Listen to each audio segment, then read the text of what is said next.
Lección número 9 para el 1 de marzo del 2014. Se nos está yendo el año, hermano. Discipular a los poderosos. El versículo de memoria se halla en Hechos de los Apóstoles, capítulo 6, versículo 7. Dice la palabra: y crecía la palabra de Dios, y el número de los discípulos se multiplicaba grandemente en Jerusalén, y una gran multitud de los sacerdotes obedecía la fe. Una gran multitud de los sacerdotes, de los poderosos de aquel tiempo.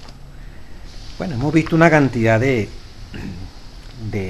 personas a quienes discipular. El trimestre comenzó con los discípulos y las escrituras, la manera como Jesucristo utilizó las escrituras, la manera como era el fundamento. Luego la segunda lección, discipular mediante métodos, metáforas, los métodos que utilizó Jesús, las metáforas, las parábolas. Luego el discipulado y la oración. Luego estuvimos viendo discipular a los niños, tremenda obra, ¿verdad? La lección 5, discipular a los enfermos. Luego la lección 6, discipular a la gente común.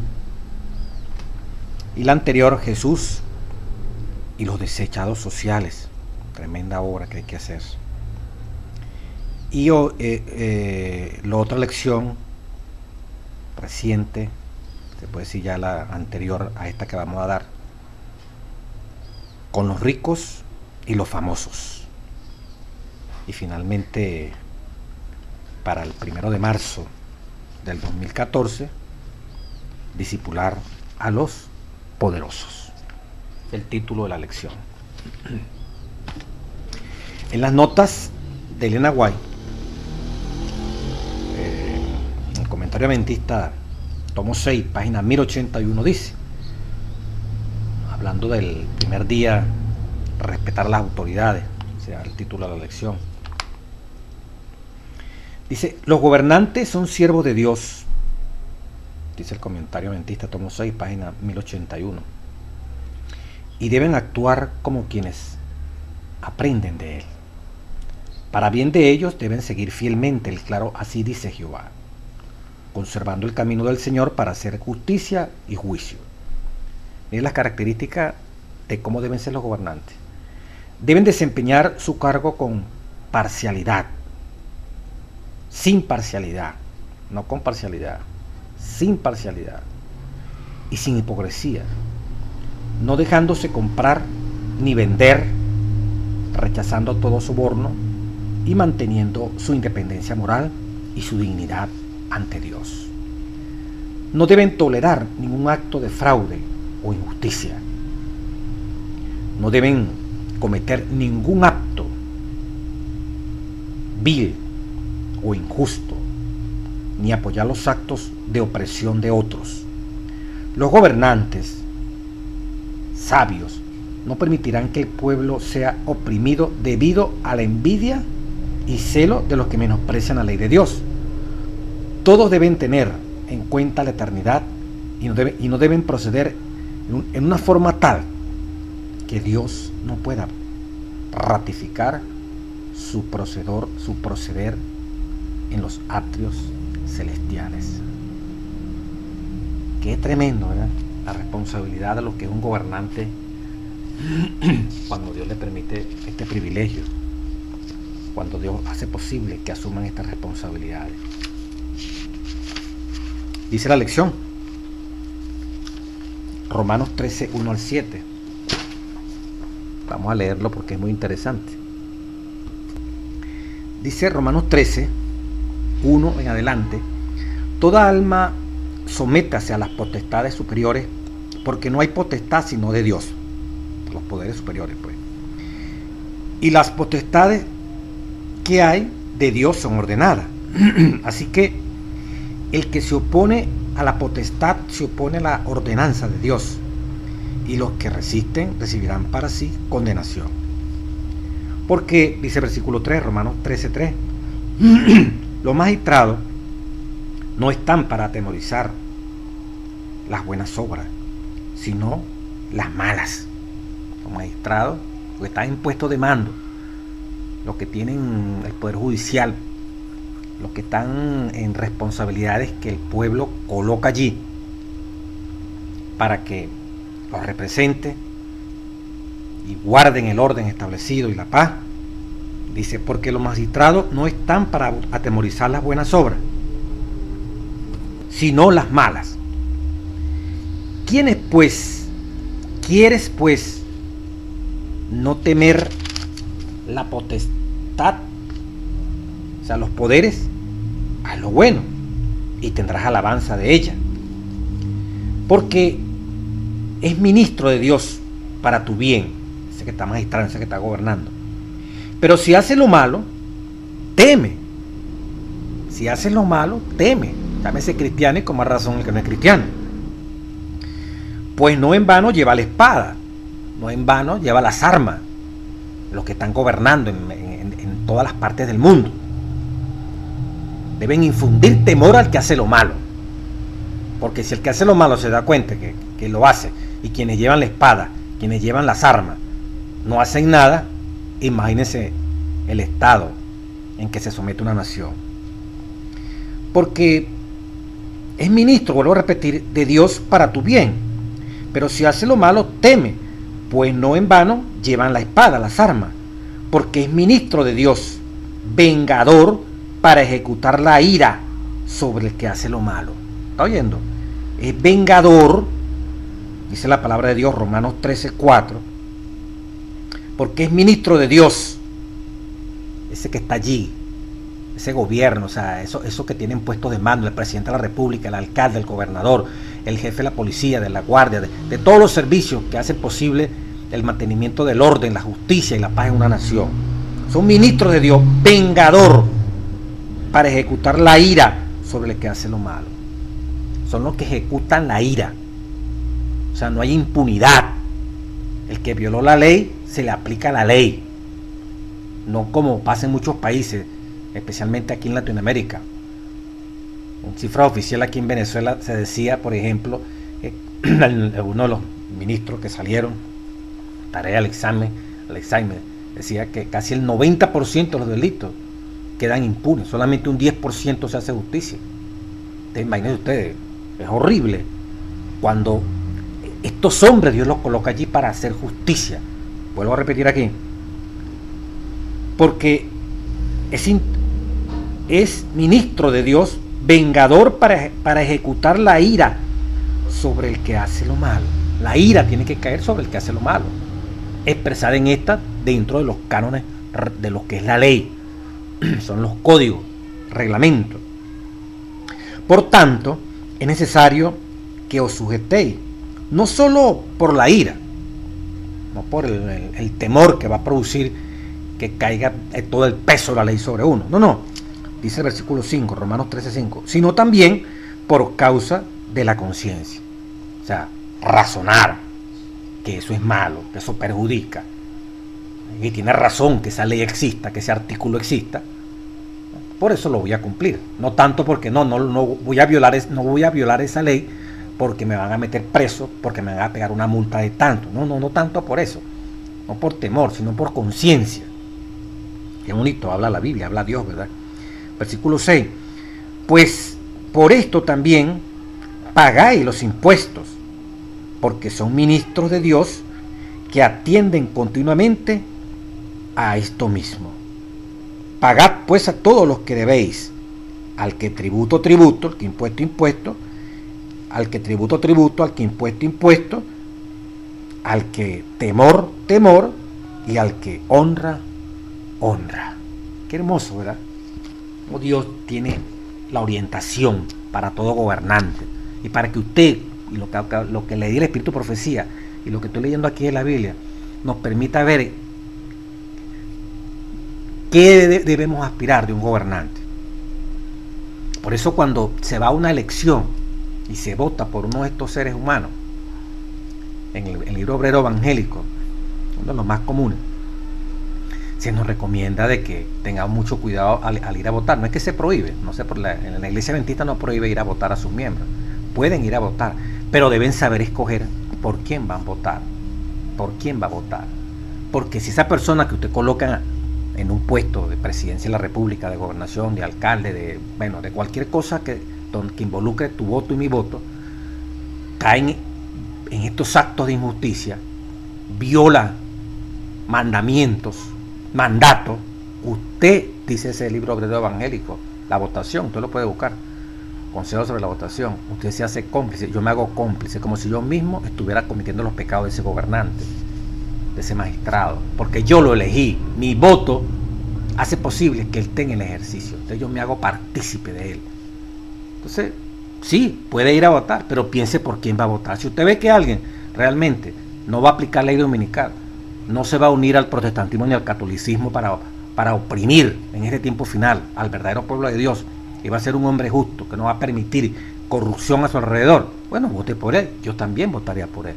Pero si yo veo que no hay garantía, simplemente lo pienso muy bien, me abstengo, voto nulo, o sea, muchas formas puede uno. Donde es obligatorio se va y se ejerce el derecho al voto para defender la democracia, pero usted no tiene que estar votando por una persona específicamente, porque usted tiene un temor de Dios y sabe que no hay quien para usted no reúna los requisitos. Pero para usted reúna los requisitos, bueno, usted se hace corresponsable de la persona que usted está eligiendo para un puesto de responsabilidad. En el capítulo 40 de Profetas y Reyes, capítulo 40 de Profetas y Reyes, el sueño de Nabucodonosor,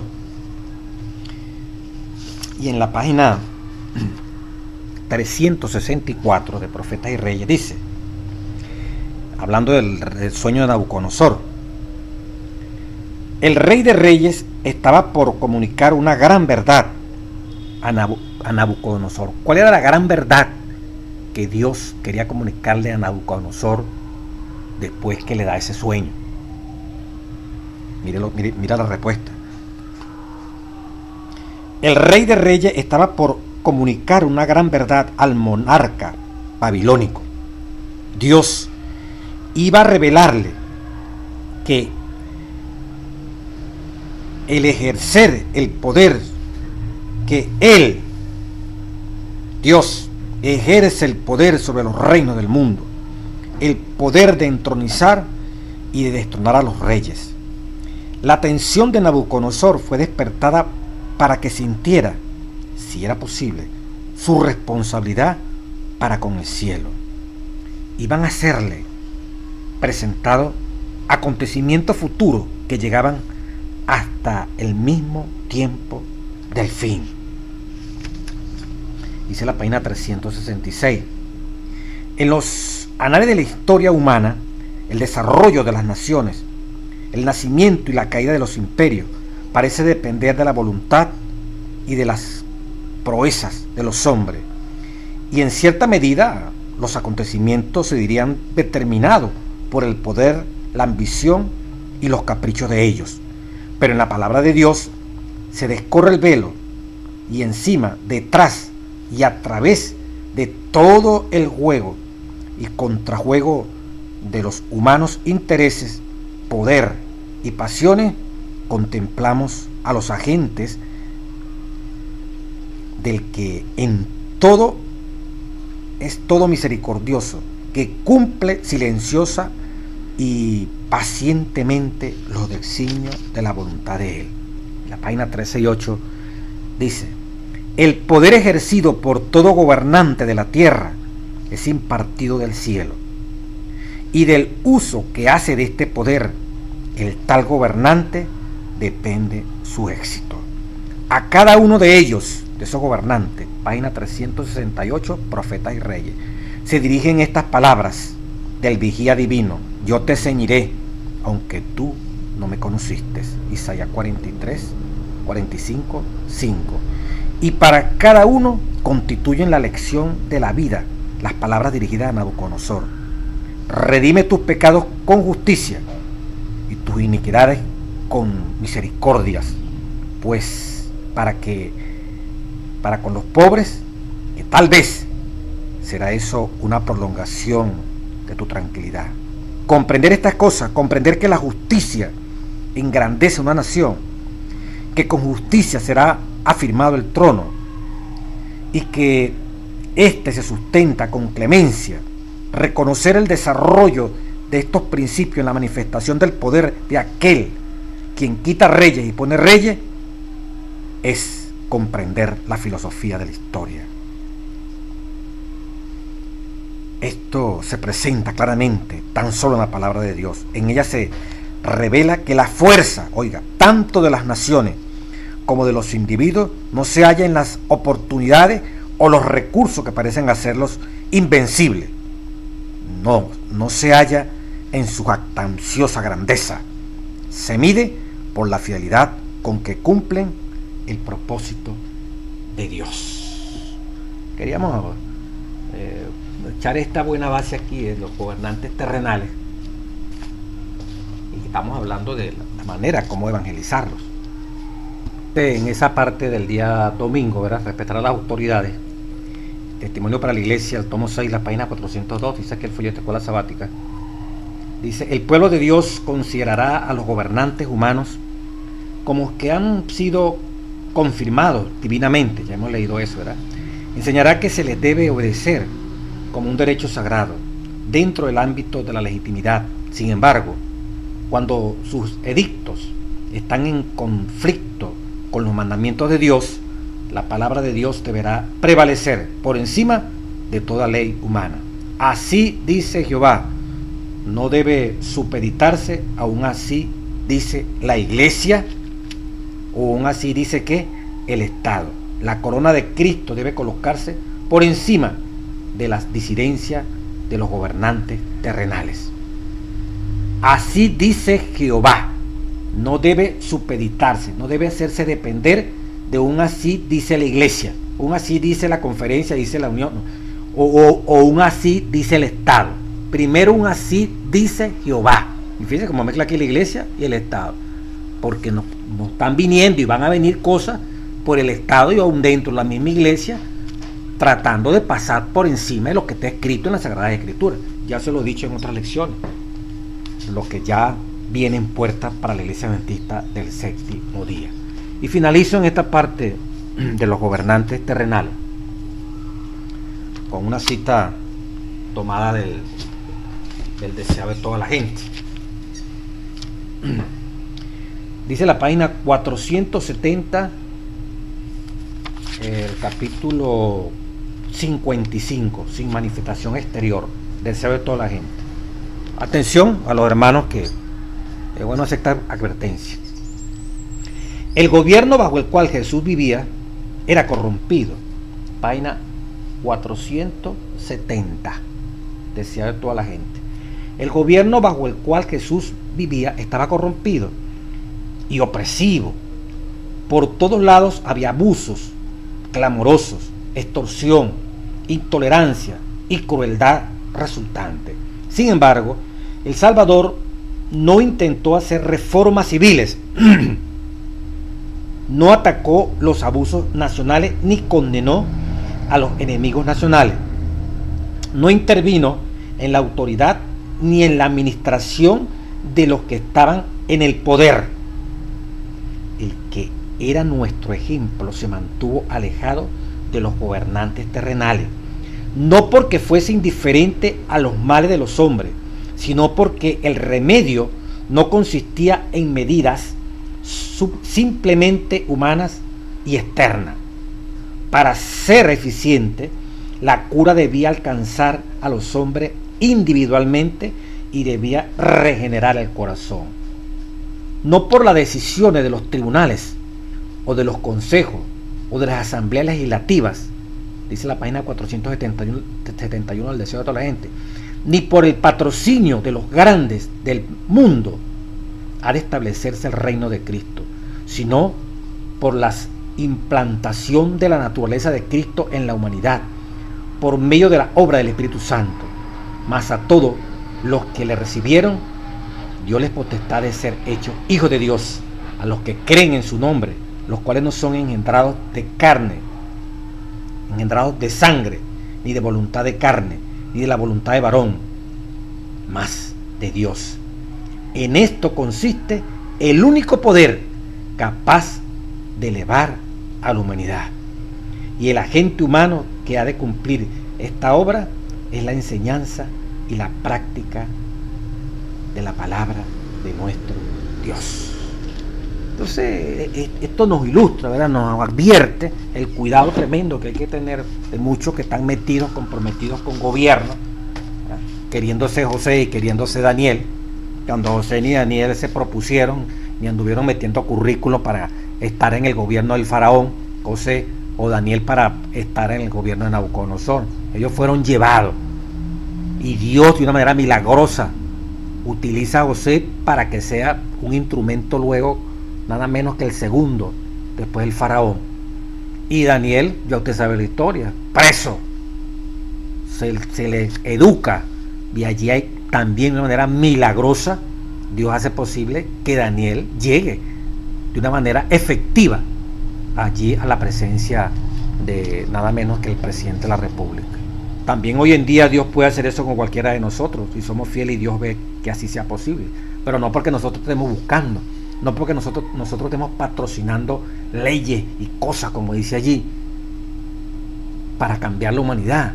El gran secreto es en cómo encontrar la manera de aliviar el sufrimiento, el dolor, lo que el pecado está haciendo en el ser humano. Está destrozando al ser humano. Encontrar que rico y pobre, hacerle ver la manera como el pecado está carcomiendo su corazón y que estamos en una hora de juicio final. Entonces tiene que haber una manera de propagar un evangelio, como lo veíamos en las lecciones anteriores, donde estas clases sociales que Dios ha permitido que existan puedan servir para evangelizar, utilizar los medios que Dios ha colocado para que el rico vea que Dios lo requiere para que alivie el sufrimiento de la raza humana, y el pobre también vea al otro que es más pobre que él, que también va a ayudarlo, y ambas clases se conjuguen para trabajar por eso el reino de Dios. Pero para que eso ocurra tiene que haber corazones que se han tocado, se han regenerado, porque al cambiar el corazón cambian los hábitos, cambia la manera de comer, de vestir, de hablar, de pensar. Al entrar Cristo en el corazón, el egoísmo, que es la raíz, la envidia, la concupiscencia, los deseos pecaminosos, la codicia, que es la raíz de todos los males, todo eso va siendo sometido por el poder purificador del evangelio. Y donde tú vayas como profesional, como cualquier ser humano en cualquier actividad humana, tú vas a ser un agente de cambio, porque nuestra conducta, nuestra manera de hablar, nuestra manera de decidir, nuestra manera de actuar, se ve que hay un poder. Estamos representando un gobierno que no se mide por los parámetros ni de capitalismo, ni de socialismo, ni de ninguna de estas filosofías que los hombres han inventado para reemplazar a Dios. Se ve que somos gente de otro reino, del reino universal de nuestro Dios, que lo que tocamos se bendice, que lo que hacemos Dios lo bendice, porque si Dios con nosotros, ¿quién contra nosotros? Y al final de la lección vamos a leer cómo estos grandes hombres, estos gobernantes terrenales, estos grandes sabios del mundo van a ser llamados y van a ocupar puestos dentro de la iglesia adventista como mensajeros del Señor. Ya al final, que creemos que ya estamos montándonos en esa experiencia final escatológica, entonces está acabando y Dios está preparando un pueblo y lo tiene allá afuera. Lo vamos a leer al final. Católicos, protestantes, de otras denominaciones, gobernantes, políticos que están allá afuera, vendrán inclusive con más celo de lo que podemos estar hoy incluidos aquí en la iglesia. Ya lo voy a leer dentro de un ratico. Bueno, respetar a las autoridades. Y esas autoridades hay que evangelizarlas, hay que discipularlas. Aquí hablan, ¿verdad? La parte del día lunes, se echó un marco aquí del respeto a las autoridades, ¿verdad? El mensaje a los poderosos, teniendo como poderoso en este contexto de la elección toda esta gente que tiene puesto de mando, gobernadores terrenales, como en este caso, gobernadores también espirituales, en este caso los sacerdotes, los fariseos, los escribas. Jesús dice: ¿no habéis leído lo que dicen las escrituras? Más de una vez se lo decía a los principales, a los ancianos, a los escribas, a los fariseos. Dice el día lunes: por desgracia, algunas de las personas más poderosas e influyentes con las que Jesús trató fueron los líderes religiosos de su tiempo, muchos de los cuales le fueron abiertamente hostiles. No obstante, incluso en sus encuentros con ellos, Jesús siempre procuró ser redentor, sigue diciendo allí la palabra.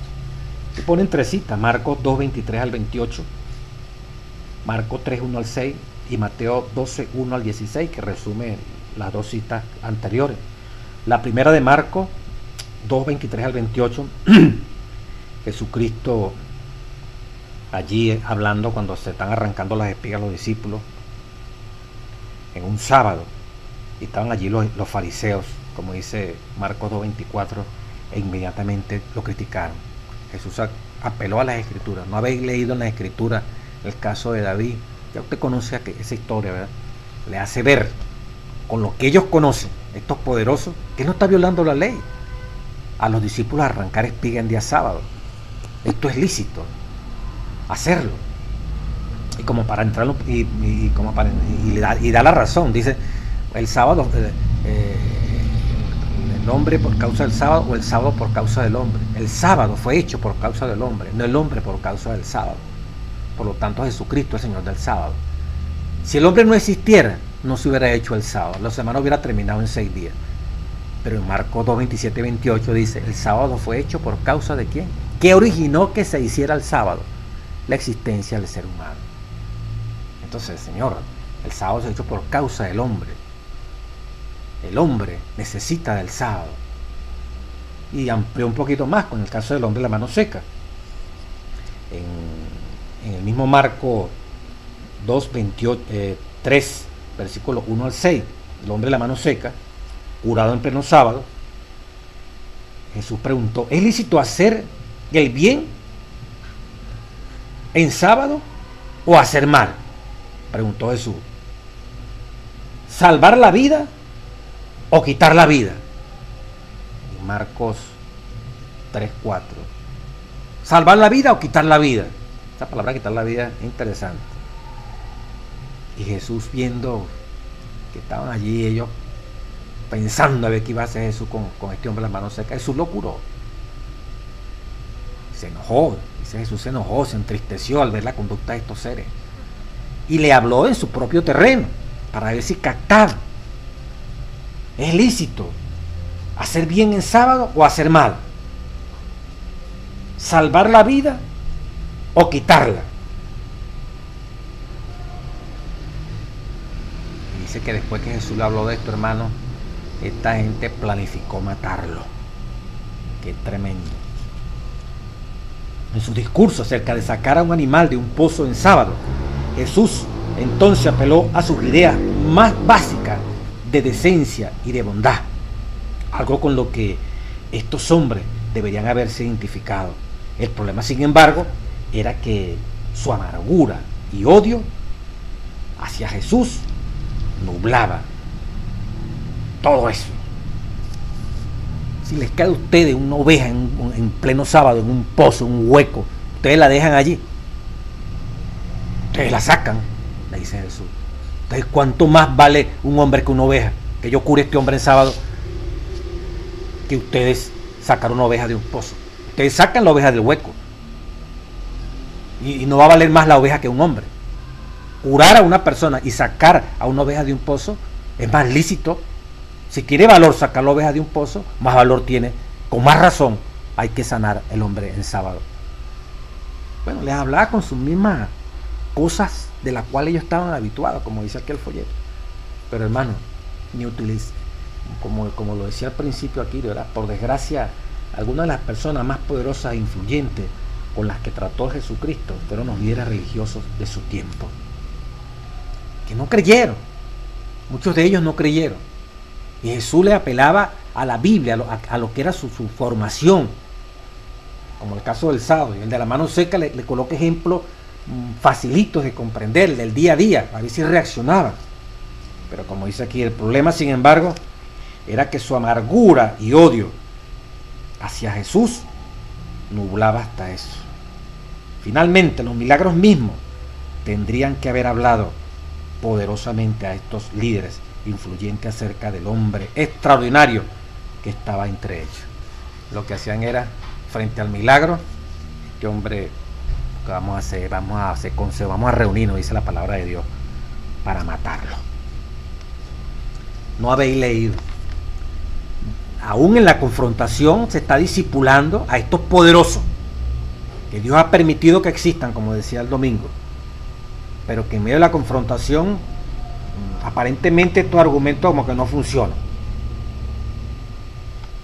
Sin embargo, como leía la cita bíblica al comienzo del versículo de memoria, de Hechos 6:7, dice: y muchos de los sacerdotes obedecían la fe. Y al final, esto tuvo su resultado. El centurión, poderosos dentro del templo, para disipularlo, Jesús utilizó, hasta en medio de la confrontación, Jesús quiso hacerle ver que lo que él estaba haciendo era como escrito está. Lo que hacía era ponerlos más bravos. El centurión. El centurión fue un caso maravilloso, ¿verdad? Dice,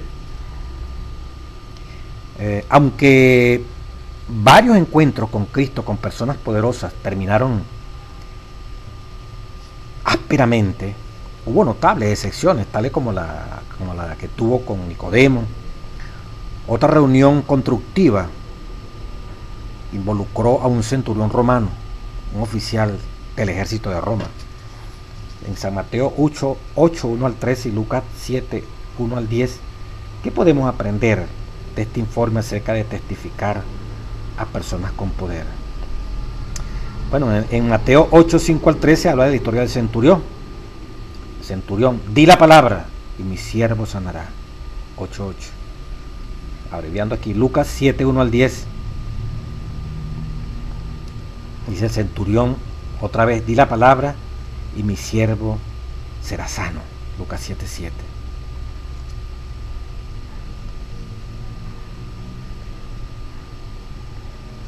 Es interesante cuando se lee la narración, como al principio los judíos que conocían a este hombre fueron a interceder delante de Jesús. No, este es un hombre que es muy bueno, un hombre que ama a la nación y nos ha hecho una iglesia. Y sin embargo el Señor Jesucristo, se envían esos mensajeros, hablan con Jesús. Luego se envían otros mensajeros, se manda a decir de parte del centurión, ¿verdad?, de que no venga Jesús a la casa de él, porque no es digno de que Jesús entre allí, pues él se siente indigno. Mientras que ellos están diciendo que él es muy digno, el mismo centurión luego le dice a Jesús, yo no soy digno. Vamos a leer un poquito aquí lo que dice la lección. Cuando el centurión supo, la parte del día martes, que Jesús ya estaba cerca, envió a varios amigos para disuadir a Jesús de que fuera hasta su casa. Profundamente respetuoso de la adoración judía y de la espiritualidad de Jesús, se sintió no merecedor de la atención personal de Cristo. Finalmente, justo antes de que Jesús llegara, se aventuró a acercarse a él. Interesante, ¿verdad?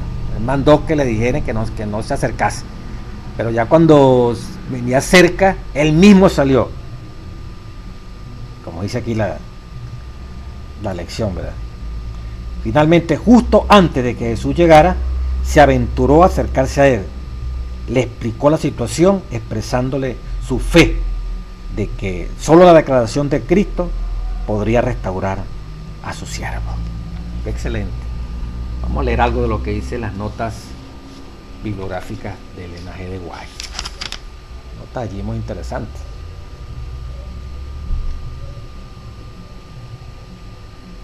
Dice: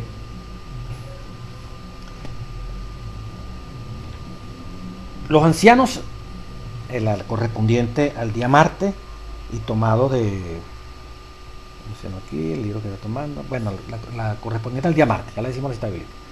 Los ancianos, al presentar el caso a Jesús, dijeron: es digno de concederle esto, que ama a la nación, edificó un templo, Lucas 7, 4, 5.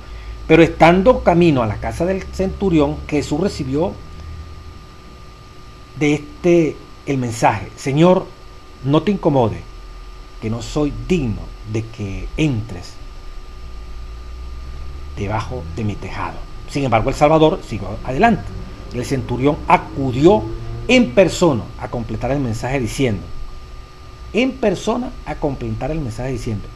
ni aún me tuve por digno de venir a ti, mas solamente di la palabra y mi mozo sanará. Porque también yo soy hombre bajo poder. Es como si dijese, aquí Elena White, de una manera bien bonita, comenta esto, el Ministerio de Curación, página 41-42. Yo represento el poder de Roma y mis soldados reconocen mi autoridad como suprema. Así tú también representas el poder del Dios infinito y todas las cosas creadas obedecen a tu palabra. Tú puedes, oiga esto tan bonito, hermano, hermana, tú puedes mandar a la enfermedad que se vaya y que obedecerá. Di solamente la palabra y mi siervo sanará. Cristo dijo, como creíste, te sea hecho. Y su mozo fue sano en el mismo momento. Qué bonito, ¿verdad? Di la palabra, tú puedes mandar a la enfermedad que se vaya y te obedecerá. Cuando uno lee esto, hermano, uno le dice, Señor, manda, que la enfermedad que tenemos ahorita en este momento, tú tienes poder, así como el centurión le dijo a Jesús. Yo puedo directamente decirle a los que tengo bajo mis órdenes, ven acá y vienen aquí, anda allá y van allá. Yo tengo poder para hacerlo, tú también lo tienes, Jesús. Di la palabra y mi siervo sanará. Entonces aquí Elena White en esta página 41 y 42 del Ministerio de Curación, como lo parafrasea tan bonito, tú puedes mandar a la enfermedad que se vaya.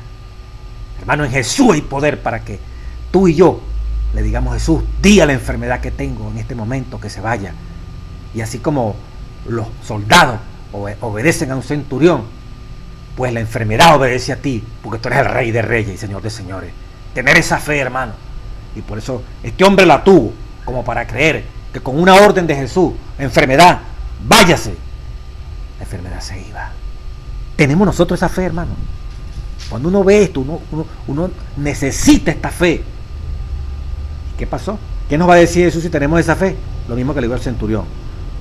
Como creíste, te sea hecho. ¿Cómo creyó él? Que mandando a Jesús que se fuera la enfermedad se iba a él.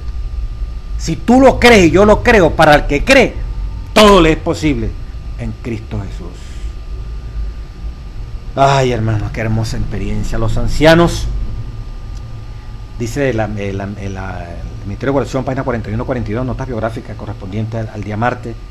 Los ancianos habían recomendado al centurión a Cristo por causa del favor que él le había hecho a la nación. De hecho, dijeron, es digno, decían, porque nos edificó.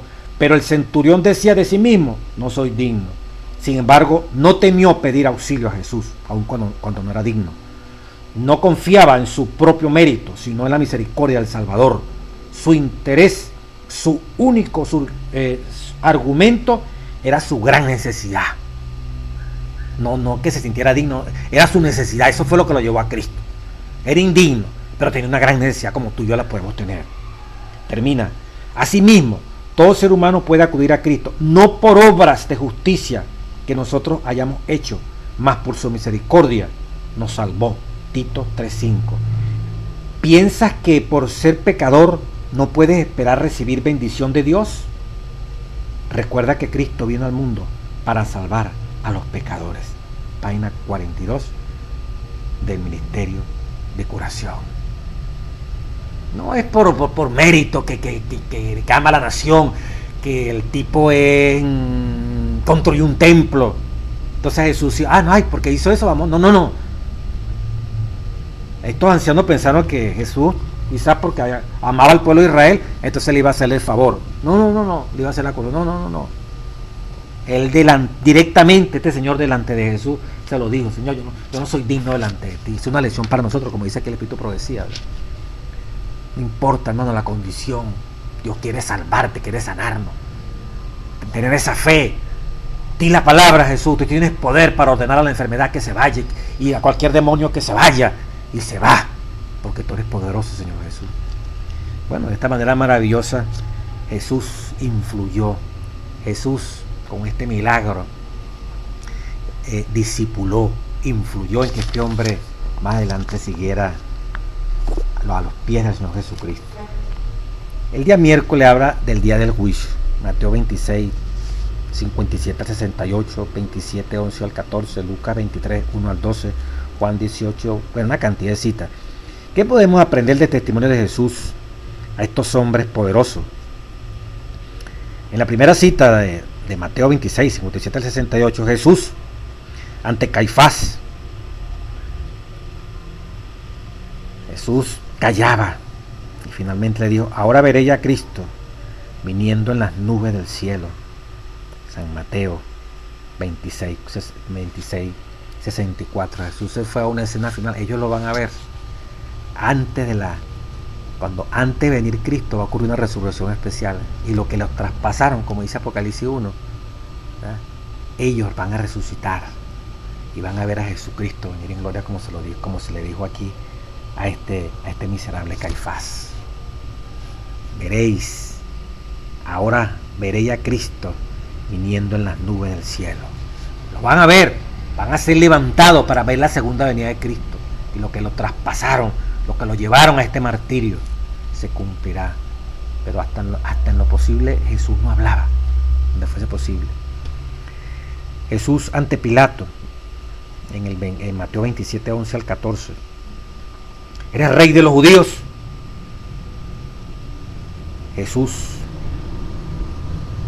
ante Pilato y luego ante Herodes, ante Caifás, fue abofeteado.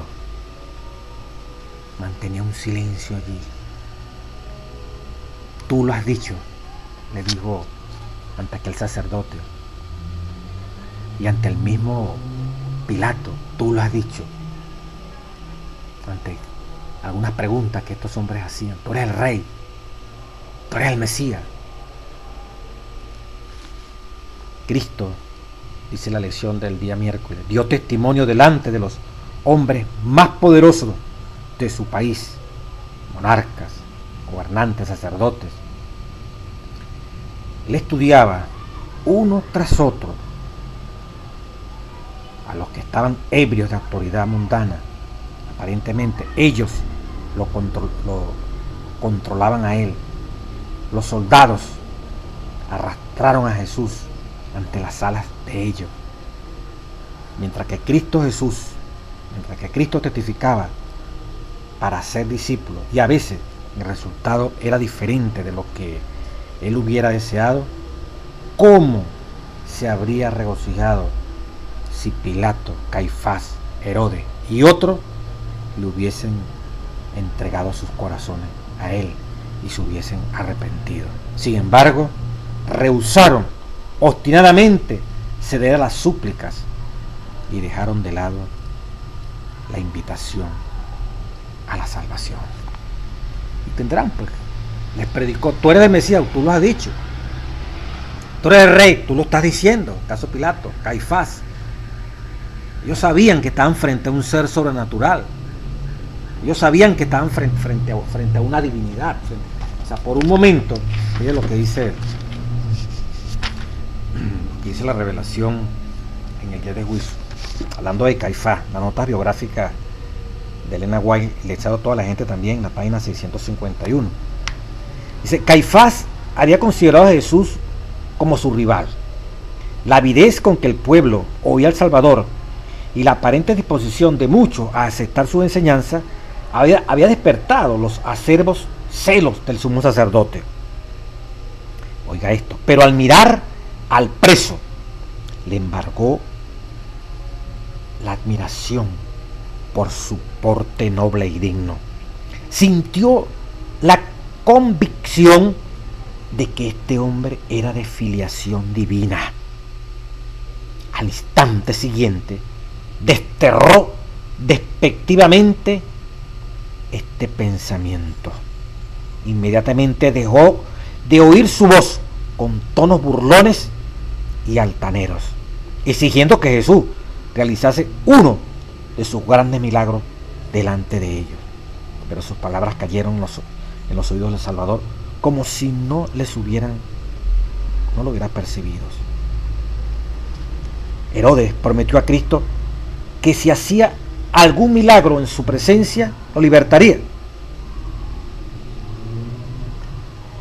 Los acusadores de Cristo habían visto con sus propios ojos las grandes obras realizadas por su poder. La conciencia de Herodes era ahora mucho menos sensible que cuando tembló de horror al oír a Salomé pedir la cabeza de Juan el Bautista.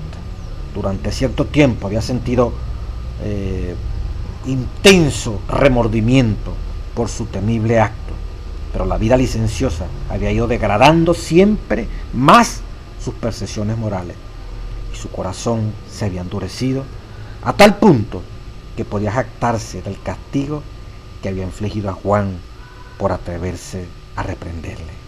Ahora amenazó a Jesús, declarando repetidas veces que tenía poder para librarle o condenarle. Pero Jesús no daba señal de que le hubiese oído una palabra. Pero el silencio de Cristo fue la reprensión más severa que se le pudiera dar a Herodes. Herodes había rechazado la verdad, que le hablara el mayor de los profetas, y no iba a recibir otro mensaje. 677-678, el deseado de toda la gente. Allí estaba discipulando a Jesús, dándoles el mensaje. Mire cómo estos hombres, Herodes, Caifás, allí estaba Dios tratando de salvarlo, pero rechazaron, hermano, el mensaje. Pero ahí estaba el Señor trabajando con ellos. Finalmente, la explosión primitiva. Los primeros discípulos, dice el día jueves, de Cristo, difundieron con entusiasmo el Evangelio por todo el mundo civilizado. Casas, sinagogas, tribunales, palacios reales llegaron a ser escenario para la proclamación del reino.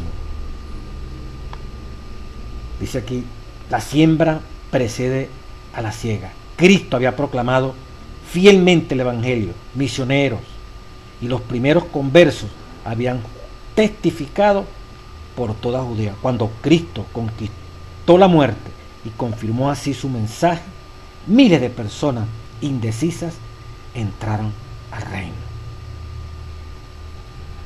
Dice, el gobernante Félix encarceló a Pablo para aplacar la oposición religiosa.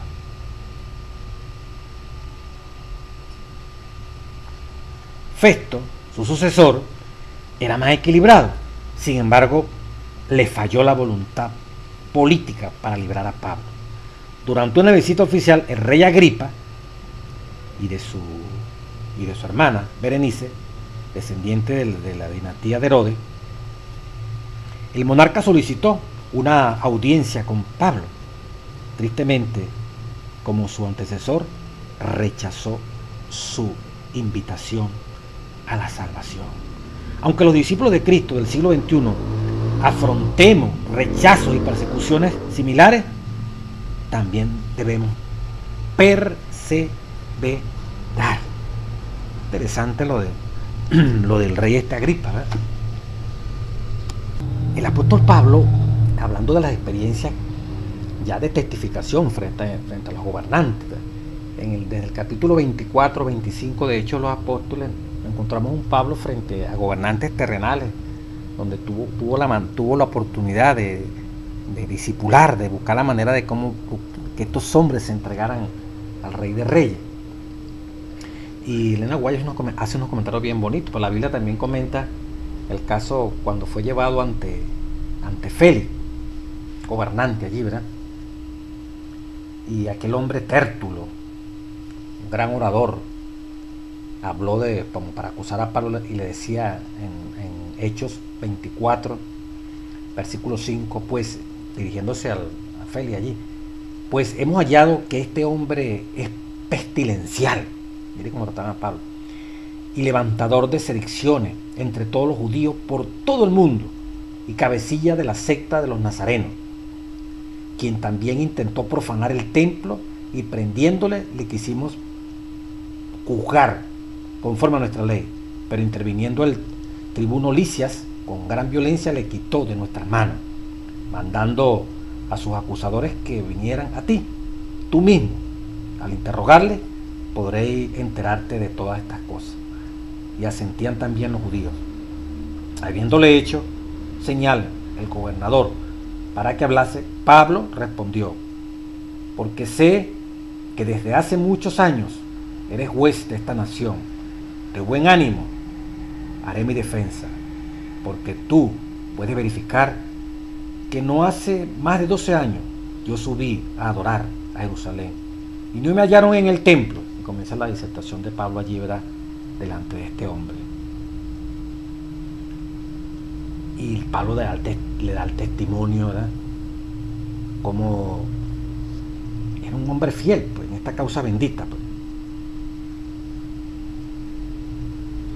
Dice ya al final, en el versículo 21, versículo 20: o digan estos mismos si hallaron en mí alguna cosa mal hecha cuando comparecí ante el concilio, a no ser por aquella voz que clamé estando entre ellos acerca de la resurrección de los muertos, soy juzgado hoy por vosotros. Entonces Félix, oída estas cosas, teniendo mejor conocimiento de este camino,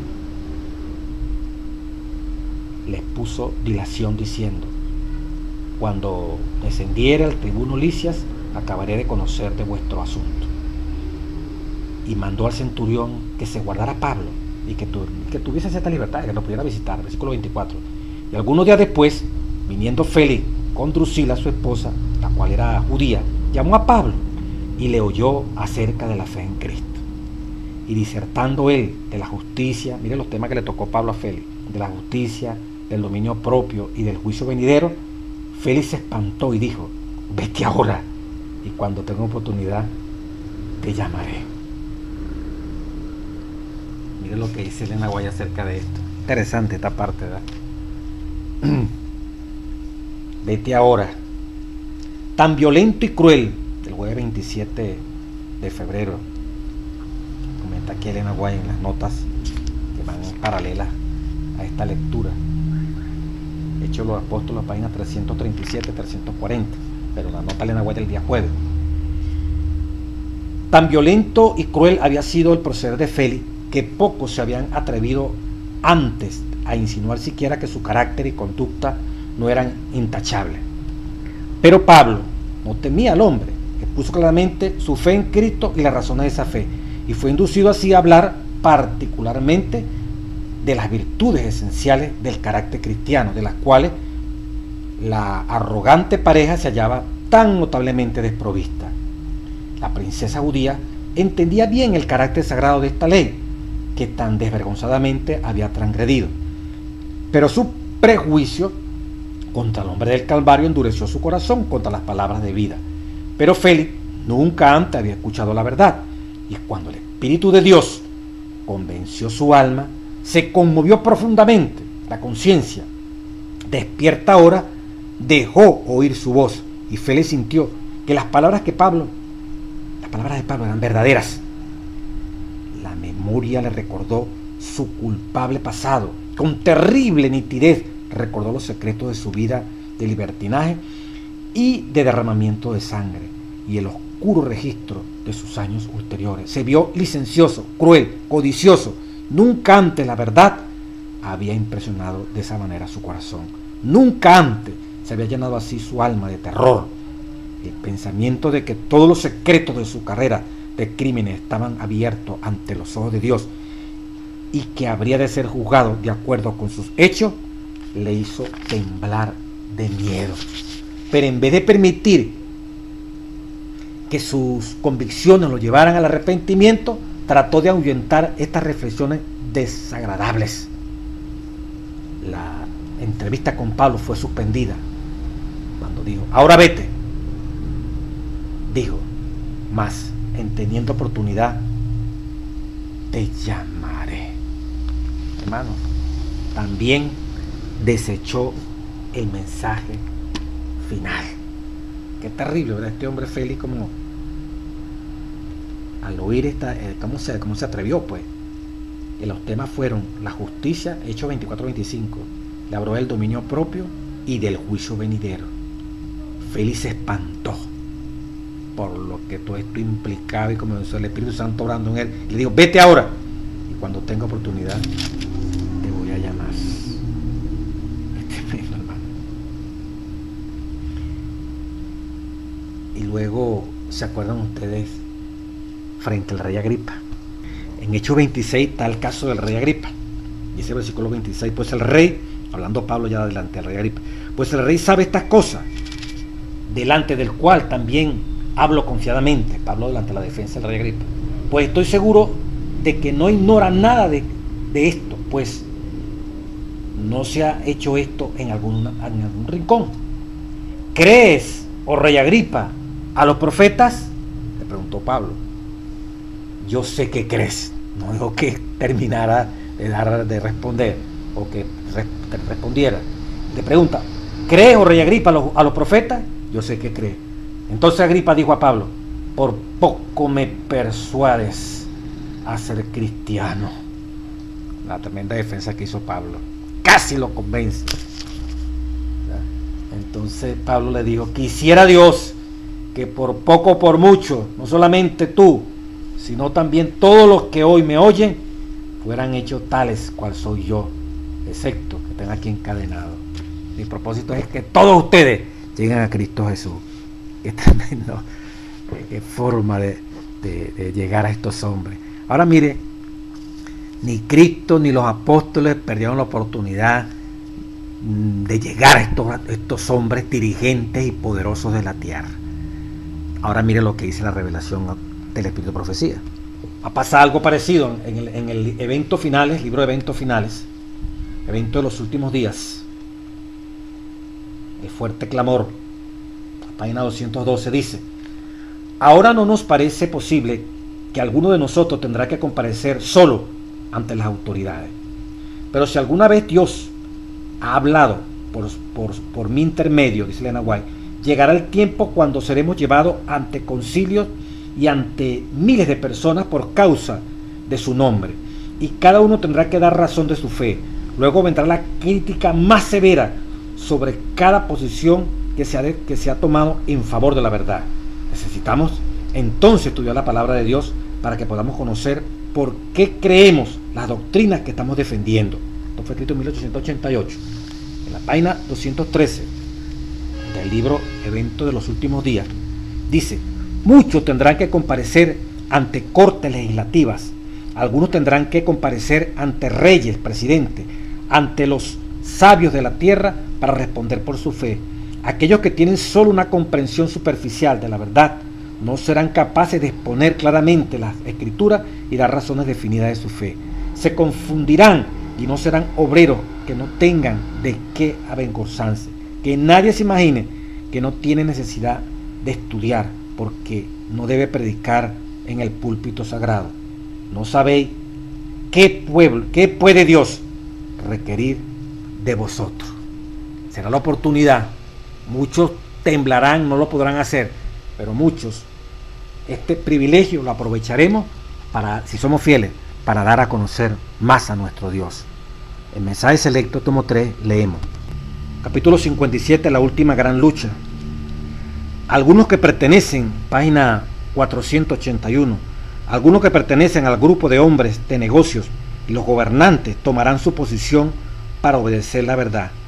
El ojo de Dios ha estado sobre los tales cuando han actuado de acuerdo con la luz que han detenido, manteniendo su integridad.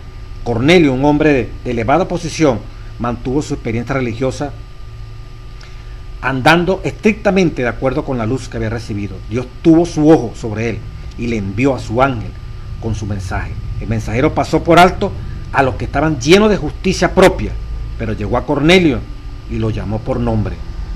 Esto quedó registrado para beneficio especial de los que viven en estos últimos días. Muchos que han tenido gran luz no la han apreciado ni la han aprovechado como era su privilegio hacerlo. No han practicado la verdad, y debido a esto el Señor traerá al redil a los que han vivido de acuerdo con toda la luz que han tenido, y los que han sido beneficiados con oportunidades de entender las verdades y no han obedecido sus principios serán vencidos por la tentación de promoción o progreso propio que Satanás les presenta. Ellos negarán los principios de la verdad en la práctica y traerán reproches sobre la causa de Dios. Cristo declara que Él los vomitará de su boca y dejará que sigan su propia forma de obrar con el afán de distinguirse. Este proceder los hará ciertamente destacar como hombres que son mayordomos infieles. Como podemos ver, a gobernantes, gente poderosa vendrá a asumir a última hora vendrán a este mensaje finalmente. En la página 441, mensaje selecto tomo 3, dice, habrá muchos que página 441, mensaje selecto tomo 3, dice, habrá muchos que saldrán de las filas del mundo, de las diferentes iglesias, aún de la iglesia católica, cuyo celo excederá en mucho al de los que han estado hasta ahora en las filas para proclamar la verdad. Por esta razón los obreros de la hora undécima recibirán su denario. Estos verán la aproximación de la batalla y darán a la trompeta un sonido cierto. Cuando la crisis esté sobre nosotros, cuando venga el tiempo de la calamidad, ellos avanzarán para ocupar la vanguardia. Se ceñirán la armadura completa de Dios y exaltarán su ley. Se adherirán a la fe de Jesús y sostendrán la causa de la libertad religiosa que los reformadores defendieron con arduo trabajo y por la cual sacrificaron sus vidas. Un gran reavivamiento, hermano. Católicos, evangélicos que hoy están allí, vendrán con más fuerza, estarán los obreros a la undécima hora, gobernantes, gente poderosa que hoy no está en nuestra fila, vendrán y formarán parte de este gran pueblo de Dios. Por eso preparémonos para que si nos toca frente a concilio, frente a asamblea legislativa, frente a testificar delante donde Dios nos lleve, aun cuando no estemos en un púlpito, algunos que no son predicadores de púlpito, pero como decía una de las citas anteriores, usted no sabe para qué Dios lo está preparando. Lo importante es que usted y yo me deje preparar. Pero esos hombres que son tan difíciles de alcanzar, Dios tiene preparado todo. Y a su momento, en el tiempo de Dios es perfecto, Dios recogerá esa cosecha. Que también allí, dentro de esos hombres poderosos, hay un remanente que formará finalmente la fila del pueblo de Dios. Dios bendiga su